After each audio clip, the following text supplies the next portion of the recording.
In the sun-scorched wheat belt of Western Australia, the year 1932 dawned not with hope, but with dust and feathers. The Great War had ended more than a decade earlier, yet its shadow still clung to the land like the red soil that stained every boot and fence post. Thousands of Australian veterans men who had faced machine guns in the trenches of France and Gallipoli had been promised a new beginning. Parcels of farmland under a government resettlement scheme meant to reward their service and bolster the nation's agricultural output. But the dream of tilling fertile fields quickly soured beneath a harsh reality. Rain refused to fall. Markets collapsed under the weight of the global depression. And then they came. Over 20,000 emus tall, powerful, flightless birds, native to the continent, descended upon the region in a vast, hungry tide. Driven by drought from their usual inland haunts, these birds moved in disciplined flocks, their long necks swaying like reeds in a wind only they could feel. To the struggling farmers, they were not wildlife. They were an invading army. Emus tore through wheat paddocks with ruthless efficiency, trampling what they didn't eat, stripping entire fields bare in a matter of hours. Fences meant nothing to them. They vaulted over or simply ploughed through wire like it was cobweb. For men already on the brink of ruin, watching their livelihood vanish beneath a sea of brown feathers was more than economic loss. It felt like betrayal. Desperate, the farmers of Campion, Walgoolan, and surrounding districts banded together. They petitioned their local representatives, then the state government, and finally, in a move that would echo through history with unintended irony, they turned to the very institution that had trained them for war, the Australian military. Their plea was simple: send help. Not advice, not subsidies, bullets. The federal government, led by Prime Minister James Scullin and his Minister for Defence, Sir George Pearce, a Western Australian himself, listened. Pearce, a man of stern pragmatism and wartime experience, saw more than just a nuisance. He saw a threat to national food security, and perhaps a chance to demonstrate the utility of the peacetime army. In early November 1932, he authorised an extraordinary measure: the deployment of the Royal Australian Artillery to the wheat fields of Western Australia. Major Gwynedd Purvis Wyn Aubrey Meredith, a decorated veteran of the First World War, was placed in command. With him went 2 soldiers, 2 Lewis machine guns, the same rapid-fire weapons that had mowed down enemy troops in Europe, and 10,000 rounds of ammunition. The mission was clear: cull the emu population, restore order to the farms, win the war on the home front. What followed was less a military campaign and more a tragicomedy of errors played out under a merciless sun. On November 2nd, 1932, near the town of Campion, the first engagement began. Soldiers set up their guns near a dam where a large flock had gathered. At a distance of about 50 yards, they opened fire. But emus, though large, are astonishingly fast, capable of sprinting at 30 miles per hour and remarkably agile. They scattered instantly, not in panic, but with a kind of disciplined chaos that defied the soldiers' expectations. The bullets tore through the air, and mostly missed. Some birds fell, others, wounded, fled into the scrub, only to vanish. The machine guns, designed for trench warfare against stationary or advancing human targets, proved ill-suited for chasing erratic, fleet-footed birds across open terrain. Meredith adapted. He mounted a Lewis gun on the back of a truck, hoping to chase down the flocks in a mobile assault. But the rough, rutted tracks of the outback made accurate firing impossible. The truck bounced violently, the gunner struggled to aim, and the emus simply outran the vehicle with ease. One report noted that a single bird, shot multiple times, kept running for over 100 yards before collapsing. Their resilience was uncanny. their numbers seemingly endless. News of the operation leaked quickly. Newspapers across Australia, and soon the world picked up the story. Headlines crackled with disbelief and dark humour. "Army mobilised against emus," read one. "Feathered foe defies guns," declared another. The press, never one to miss a spectacle, dubbed it the Great Emu War. Cartoons depicted soldiers in full uniform saluting a towering emu. Editorials questioned the sanity of deploying artillery against wildlife. Public opinion shifted rapidly from sympathy for the farmers to ridicule of the military's efforts. Even in Parliament, questions were raised. Was this really the best use of national defence resources? Undeterred, Meredith launched a second campaign in mid-November. This time, he employed ambush tactics, luring emus with water and feed near concealed gun positions. For a few days, the strategy showed promise. Dozens of birds were killed, but the emus adapted too. They grew wary. They changed their routes. They avoided the traps, and always more birds appeared on the horizon. By the end of the month, after expending nearly 2,500 rounds of ammunition, the Army had confirmed fewer than 100 emu kills, a kill ratio so poor it bordered on the absurd. Exhausted, frustrated, and facing mounting public mockery, Meredith requested withdrawal. On November 23, 1932, the military operation was officially suspended. The guns fell silent. The soldiers packed up and left. The emus remained. The failure was total. Yet the problem persisted. Farmers still faced ruin. The government, now deeply embarrassed but unwilling to abandon its veterans, sought a quieter, more bureaucratic solution. In 1934, it introduced a bounty system, 1 shilling for every emu scalp brought in by licensed hunters. Unlike the blunt instrument of military force, this approach leveraged local knowledge, patience, and economic incentive. Over the next 6 months, more than 57,000 bounties were claimed. The emu incursions slowed, the fields began to recover. But the legacy of those few weeks in late 1932 endured. The Great Emu War became a national punchline, a symbol of human hubris in the face of nature's indifference. Yet beneath the humour lies a deeper truth. It was a moment when a nation, still raw from global conflict and economic collapse, tried to impose order on a land that refused to be tamed, not by malice, but by its own ancient rhythms.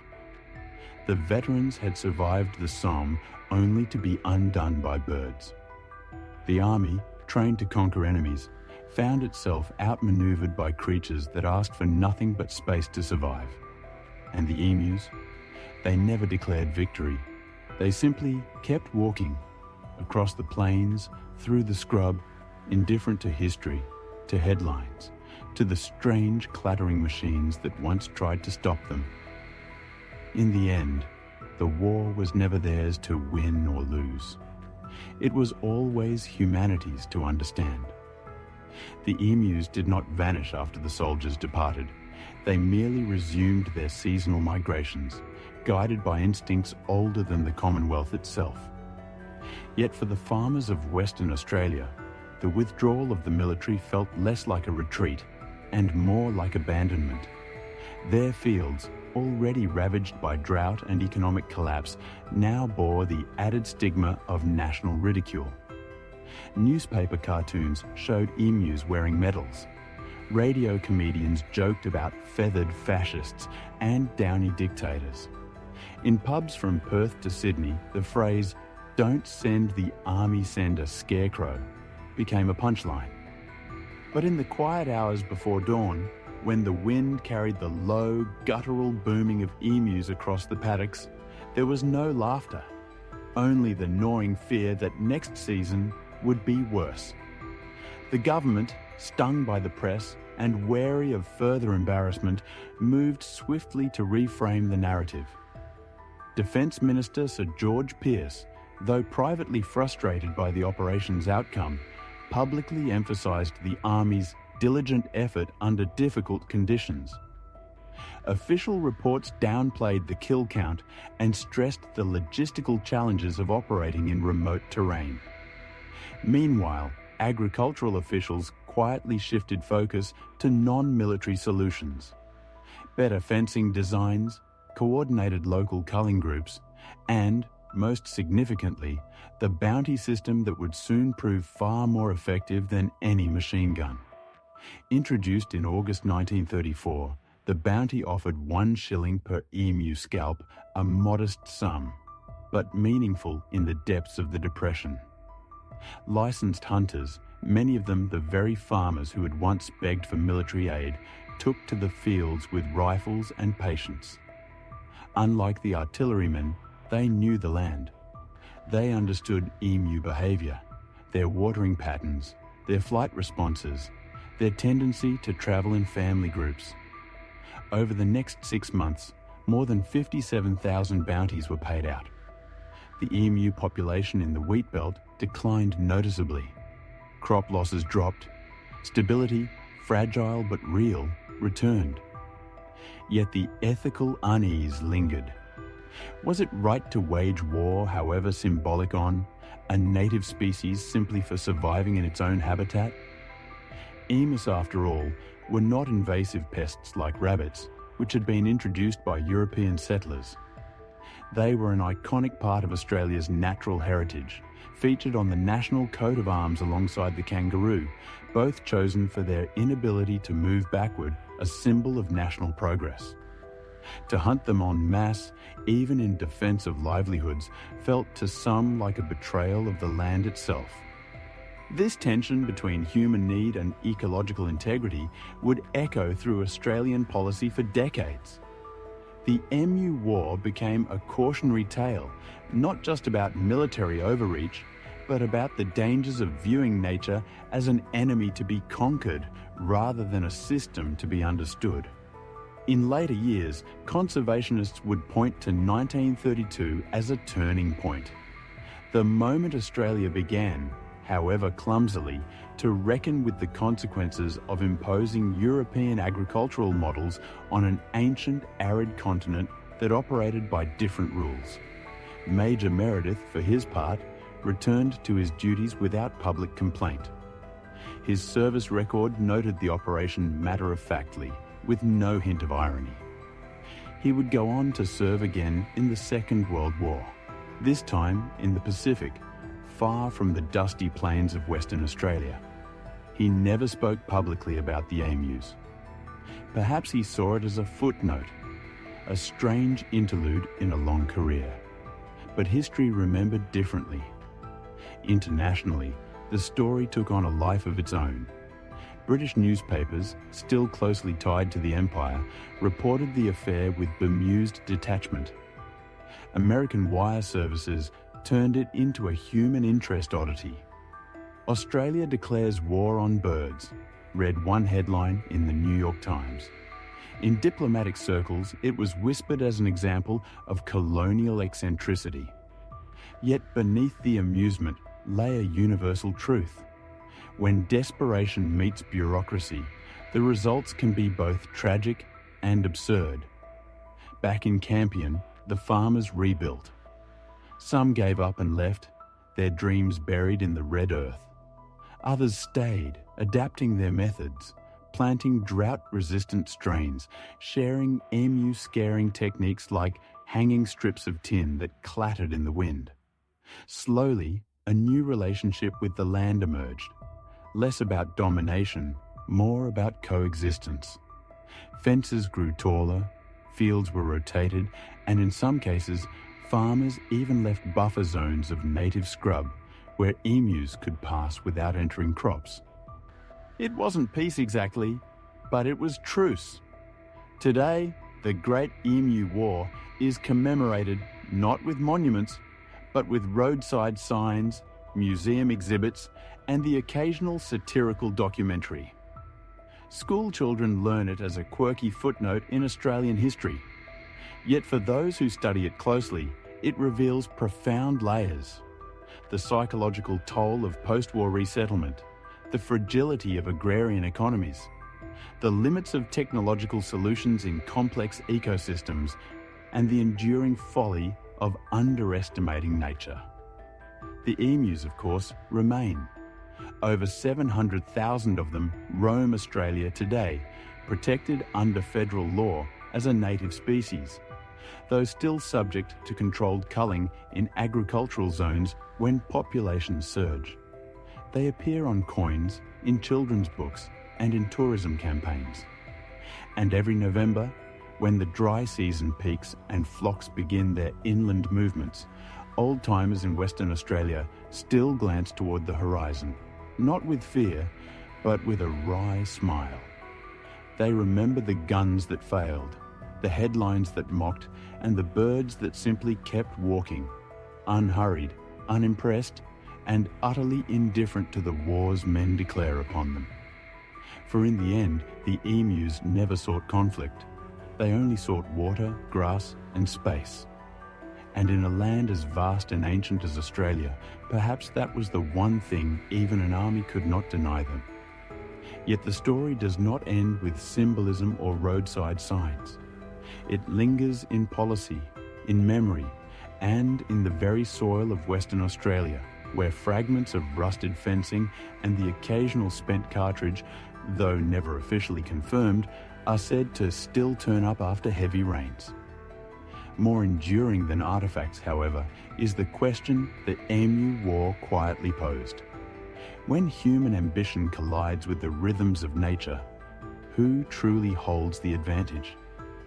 In the years following 1932, Australia would face similar dilemmas again and again. The rabbit plagues of the 1950s led to the introduction of myxomatosis, a biological control that devastated rabbit populations, but also triggered unforeseen ecological chain reactions. The cane toad, brought in to combat beetles in Queensland's sugarcane fields, became one of the continent's most destructive invasive species. Each episode echoed the same pattern: a well-intentioned intervention, a rapid escalation, and an outcome far more complex than planners had imagined. The Emu War was the first modern rehearsal of this recurring theme, a lesson in humility that the nation would keep relearning, often at great cost. For the Aboriginal peoples of the region, the Noongar, Yamatji, and other First Nations groups, the entire episode must have seemed both tragic and strangely familiar. For tens of thousands of years, they had lived alongside emus, not as adversaries, but as kin. Emus featured in dreaming stories, provided food and feathers, and their movements signalled seasonal change.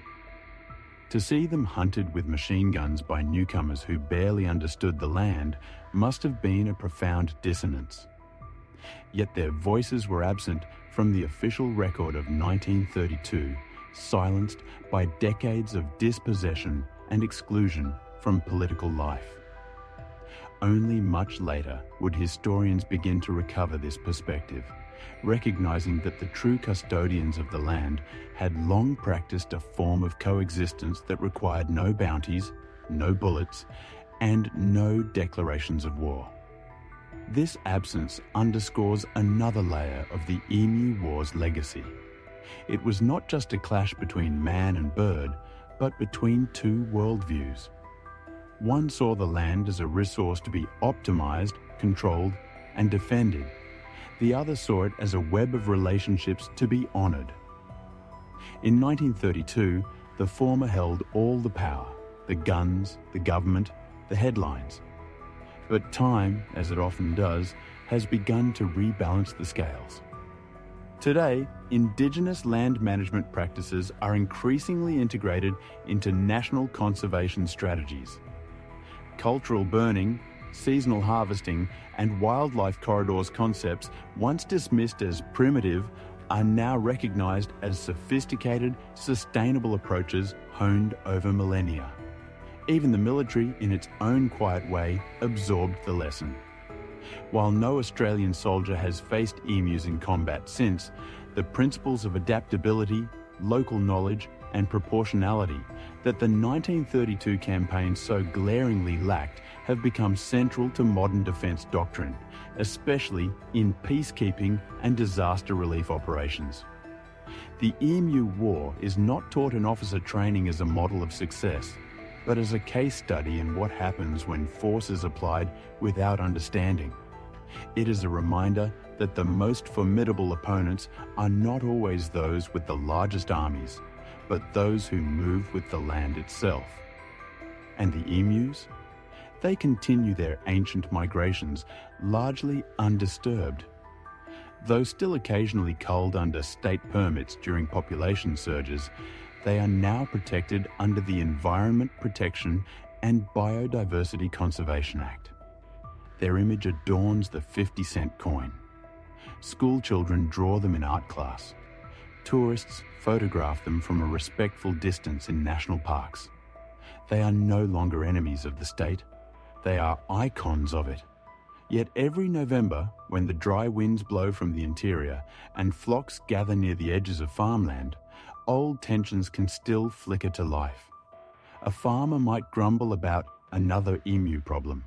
A local council might debate fencing grants. But the response is no longer a call for soldiers. It is a call for dialogue with wildlife officers, with neighbours, with ecologists. The language has shifted from warfare to management, from eradication to balance.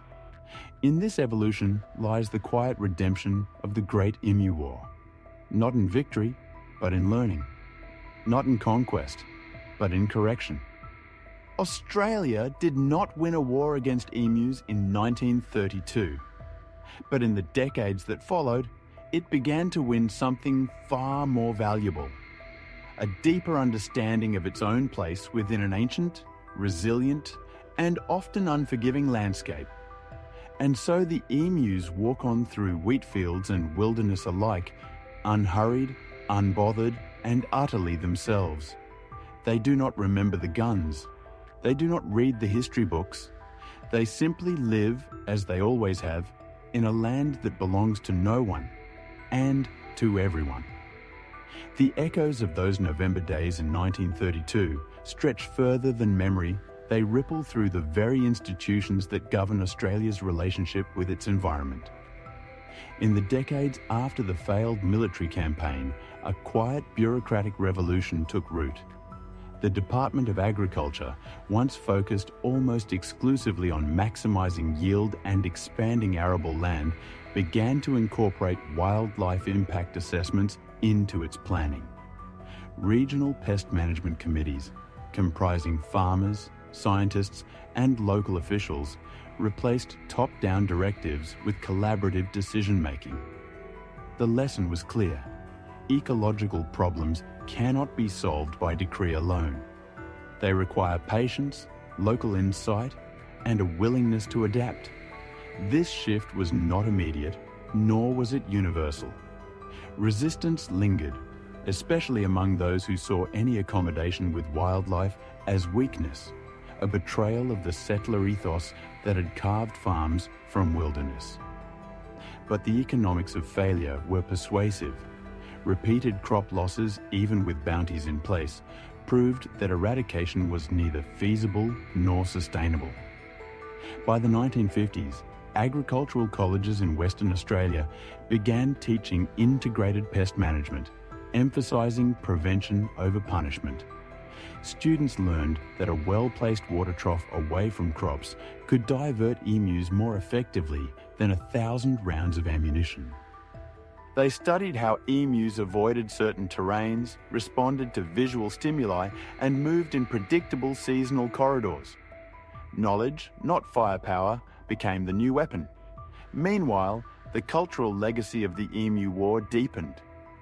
It entered the national lexicon as shorthand for any ill-conceived, over-ambitious campaign doomed by its own absurdity.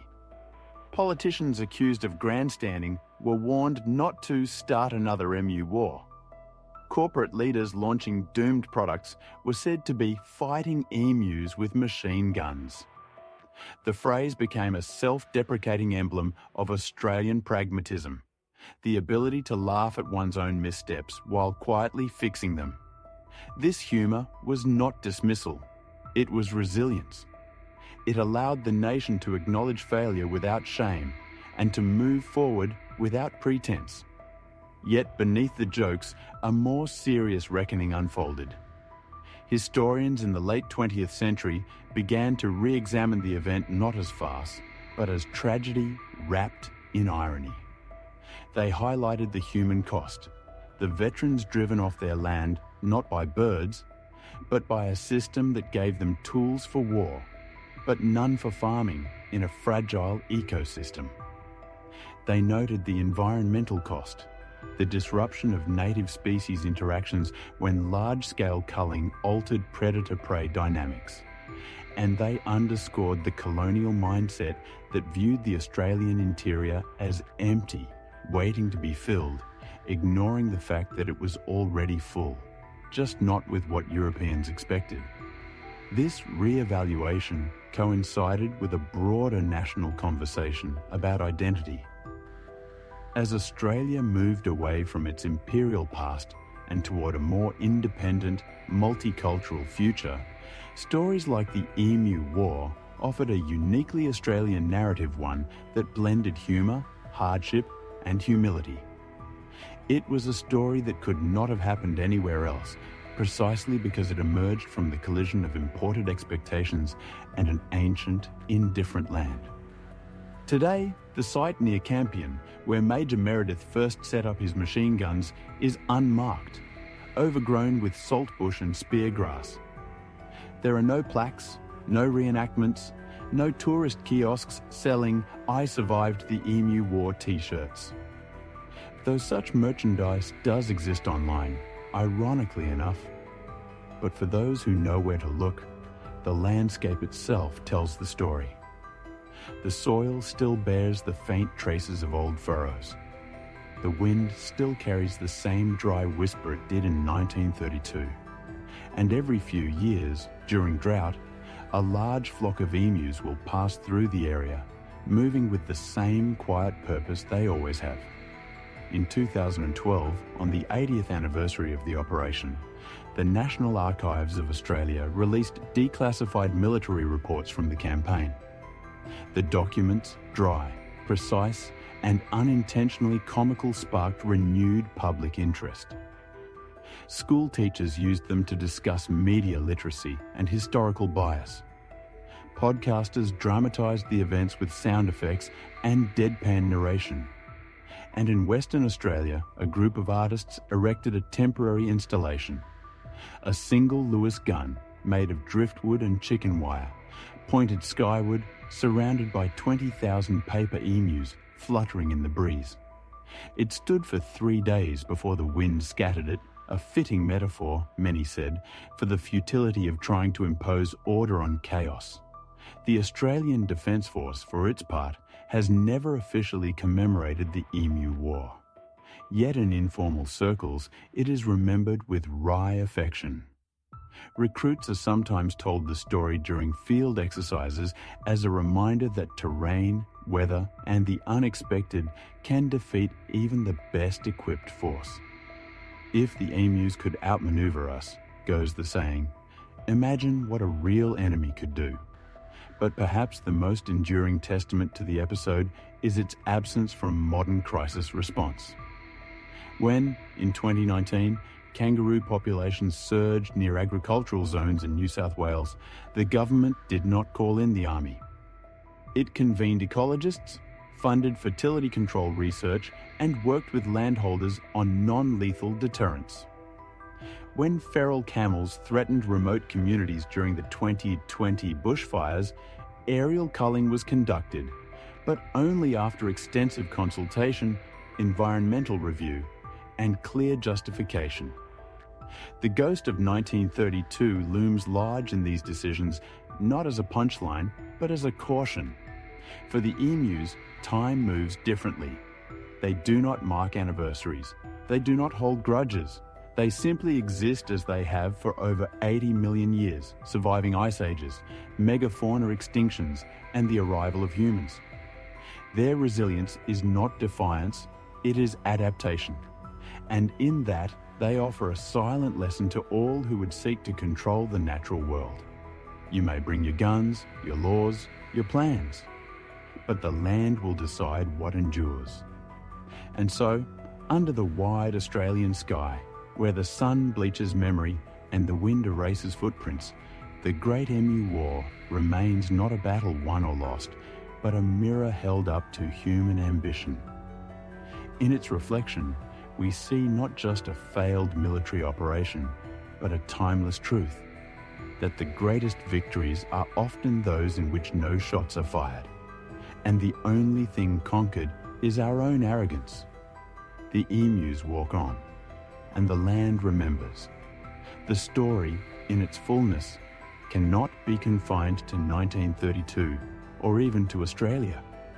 It resonates wherever human systems collide with the untamable pulse of the natural world.